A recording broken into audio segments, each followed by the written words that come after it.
আসসালামু আলাইকুম। আমি এখন আছি অস্ট্রেলিয়ার পার্থে। আমাদের ফ্লাইটটা ছিল বাংলাদেশ থেকে 6ই ফেব্রুয়ারি। আমি এখানে এসে নামি 7ই ফেব্রুয়ারি দুপুর 12:30টার দিকে। 6ই ফেব্রুয়ারি আমাদের ফ্লাইটটা ছিল হচ্ছে রাতের 11:55-তে সিঙ্গাপুর এয়ারলাইন্স। চাঙ্গি এয়ারপোর্টে আমাদের 1 ঘন্টা 10 মিনিটের একটা ট্রানজিট ছিল মাত্র, এবং যেহেতু কানেক্টিং ফ্লাইট ছিল আমাদের লাগেজ নিয়ে চিন্তা করতে হয় নাই, যদিও সাথে আসলে অনেকগুলো লাগেজ ছিল। সিঙ্গাপুর এয়ারলাইন্সে খুব একটা সমস্যা হয় নাই, প্লেনও ভালো, এটা নিয়ে নতুন করে কিছু বলার নাই। মেইন যেটা বলতে চাচ্ছি আজকে, অস্ট্রেলিয়া ইমিগ্রেশনে আমাদেরকে কি জিজ্ঞেস করলো বা কি চ্যালেঞ্জ আমরা ফেস করেছি। বাংলাদেশে যেরকম এয়ারপোর্টে অনেকটা ডিলে হয়, এই কারণে আমি প্রায় 4 ঘন্টা আগে গিয়ে এয়ারপোর্টে গিয়েছিলাম, যার কারণে আমি ভিড়টা কম পেয়েছিলাম। আমার ভিসা চেক করে ওকে পেয়েছে। আমরা 4 জন ছিলাম, ফ্যামিলি সহ আসছি। বাংলাদেশেও খুব একটা সমস্যা হয় নাই, বাকি সময়টা লাউঞ্জে ছিলাম। এখানে আসার পরে যেটা হয়েছে, যখন আমরা 12:30টার দিকে বা 1:45টার দিকে আমরা যখন ল্যান্ড করি, পার্থ এয়ারপোর্টটা খুব বেশি বড় না, প্লেনেই কিন্তু আমাদেরকে 4 জনকে 4টা ফর্ম দিয়েছে। সেখানে ডিক্লেয়ার করতে হয় যে আমার সাথে কত ডলার আছে, কি আছে, সিগারেট আছে কিনা, ড্রাগস জাতীয় কিছু আছে কিনা, মেডিসিন আছে কিনা, কত ডলার আছে, বা মানে $10,000 অ্যাবাভ আছে না $10,000 নিচে, এই ধরনের অনেকগুলো কোয়েশ্চেন ওখানে করে। 2 পাতাতে আপনার নাম, পাসপোর্ট নাম্বার, কোত্থেকে আসছেন, কোন দেশ থেকে আসছেন, এখানে কি পারপাজে আসছেন, ভিসা ক্লাস কি ইত্যাদি সবগুলাই ওই ফর্মে ডিক্লেয়ার করতে হয়। প্লেনে ওঠার আগে যেরকম একটা বোর্ডিং পাস দেয়, অনেকটা ওই সাইজের, তো 2 পাশে আপনাকে ফিল আপ করে সিগনেচার করতে হবে। বাচ্চা হলে বাচ্চাদের জায়গায় বাবা বা মা সিগনেচার করে দিবে। আমাদের কাছে আসলে বেশ কিছু মশলা ছিল, চা পাতা ছিল, আমরা এগুলো সব ডিক্লেয়ার করি, এবং আমার কাছে $10,000 কিছু বেশি ছিল। সো আমি এগুলোতে ইয়েস দিয়ে টিক চিহ্ন দেই, যেগুলো ছিল না সেগুলো নো দেই। কয়েকদিন আগে আপনারা জানেন যে ভিয়েতনামের একটা মেয়ে এখানে আসছিল প্রায় 1 কার্টন সিগারেট নিয়ে। এই কারণে ওরা আবার এখন সিগারেট নিয়ে বেশ কড়াকড়ি। তো যাদের স্মোকিংয়ের অভ্যাস আছে তারা ম্যাক্সিমাম 1 বা 2 প্যাকেট আনতে পারেন। আমার স্মোকিং অভ্যাস নাই, সো আমাকে এই ঝামেলাটা হইতে হয় নাই।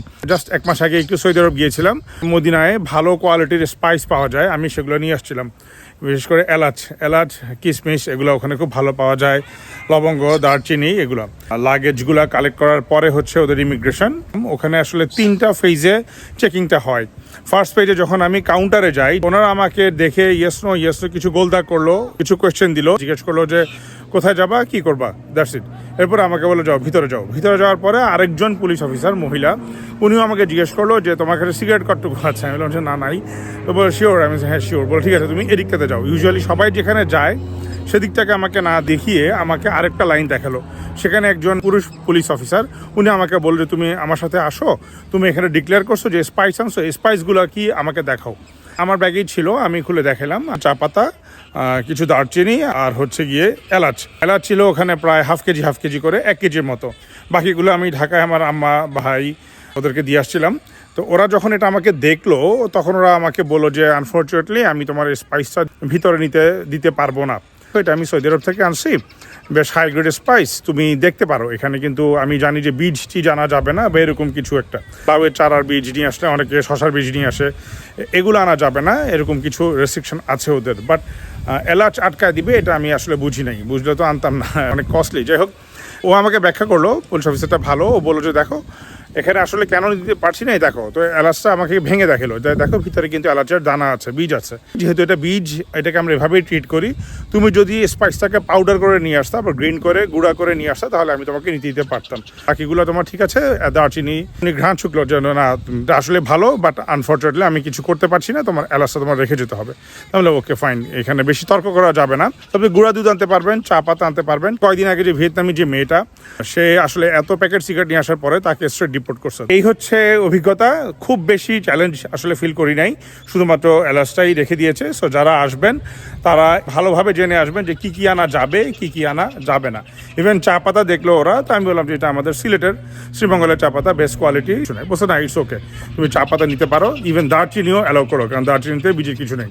কিন্তু অনেকে চারা গাছের বীজ নিয়ে আসে, লাউয়ের বীজ নিয়ে আসে, সিমের বীজ নিয়ে আসে, এগুলো আনা যাবে না, এগুলো স্ট্রিক্টলি রেস্ট্রিক্টেড। এখানে আপনাদের অবশ্যই প্রেসক্রিপশন সহ ওষুধ আনতে পারবেন একটা সার্টেন লিমিটে। ধরুন আপনি আসছেন 6 মাস 1 বছরের মেডিসিন নিয়ে আসতে পারেন, বাট ওইটার অবশ্যই একজন MBBS ডক্টরের প্রেসক্রিপশন আপনার সাথে থাকতে হবে। আমার ব্যাগেও কিন্তু প্রচুর মেডিসিন ছিল, যদিও আমাকে মেডিসিন নিয়ে খুব একটা কিছু জিজ্ঞেস করে নাই। আমার একটা এক্সপিরিয়েন্স হয়েছে যে আমি আমার মেয়ের জন্য একটা ভ্যাকসিন নিয়েছিলাম, তো সেটা 3টা বাংলাদেশে দেওয়া ছিল, আরেকটা এখানে এসে দিয়েছি। সেইটা ডাক্তার দেখাতে লাগছে $125, ভ্যাকসিন কিন্তু লাগছে $24। সো অলমোস্ট $250 কিন্তু নাই। ইন্স্যুরেন্স অ্যাপ্লাই করি নাই, করব। সপ্তাহখানেকের মতো হয়েছে, এখন একটা শেয়ার্ড বাসায় আছি। আমার একটা ফ্যামিলি বাসা লাগবে, এই বাসাটাও একটা চ্যালেঞ্জ, সেটা নিয়ে ইনশাল্লাহ আরেকদিন কথা বলা যাবে। অবশ্যই মনে করে ট্রাভেল অ্যাডাপ্টার বা ইউনিভার্সাল মাল্টিপ্লাগ নিয়ে আসবেন, এইখানে কিন্তু সকেটগুলো অন্যরকম। তো পার্থে বাঙালি কম, অল্প কিছু মানুষের সঙ্গে পরিচিত ছিল আগে থেকে। তো এখানে আসছি খেলতে, ক্রিকেট খেলে তারপর হয়তো বাসা যাবো আর কি সন্ধ্যার দিকে। আসসালামু আলাইকুম।